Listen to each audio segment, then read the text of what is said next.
გიორგი გახარიას თავს დაესხნენ და ფიზიკურად გაუსწორდნენ. ის ტვინის შარყავითა და ცხვირის მოტეხილობით ბათუმის კლინიკაში სასწრაფომ გადაიყვანა.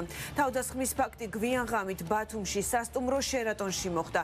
თავს დაესხნენ გახარიასთან ერთად მყოფ საერთაშორისო გამჭვირვალობის წევრ ზვიად ქორიძესაც.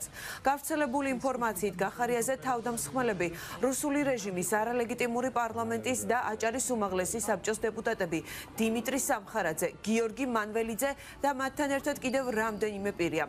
თავდამსხმელებს შორის დაუზუსტებელი ინფორმაციით იმყოფებოდა ვარლამ ლიპარტელიანიც.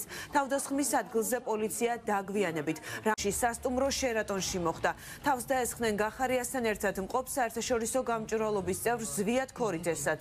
გავრცელებული ინფორმაციით გახარიაზე თავდამსხმელები რუსული რეჟიმის არალეგიტიმური პარლამენტის და აჭარის უმაღლესი საბჭოს დეპუტატები დიმიტრი სამხარაძე, გიორგი მანველიძე და მათთან ერთად კიდევ რამდენიმე პირია. თავდამსხმელებს შორის დაუზუსტებელი ინფორმაციით იმყოფებოდა ვარლამ ლიპარტელიანიც. თავდასხმის ადგილზე პოლიცია დაგვიანებით რამდენიმე საათის შემდეგ მივიდა. მაშინ როცა მომსახურე პერსონალს შემთხვევის ადგილი უკვე გასუფთავებული ჰქონდა. მტკიცებულება ნაციონალური მოძრაობის მიმართ, რაზეც არანაირი რეაქცია არ ჰქონია, წავიდა.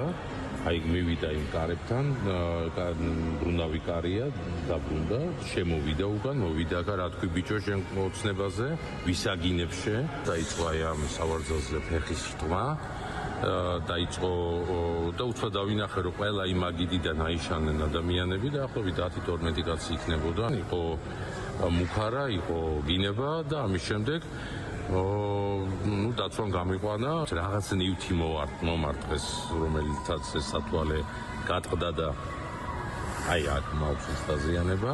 ავედი სასტუმროში, როდესაც შევატყობინე ნომერში, როდესაც შევატყობინე მეგობრებს და მე მოვიდნენ ისინი სასტუმროს ქვეშ, მეუბნებიან ჩამოდი დაბლა, აქ უარესი რა ხდება, ჩამოვიდი და დავინახე გიორგი გახარია, რომელიც საკმაოდ მძიმე დღეში იყო ცხვირის ძვლის მოტეხილობა ცდომის გარეშე და თავის ტვინის შეხება. პაციენტმა თავისი სურვილით დატოვა კლინიკა.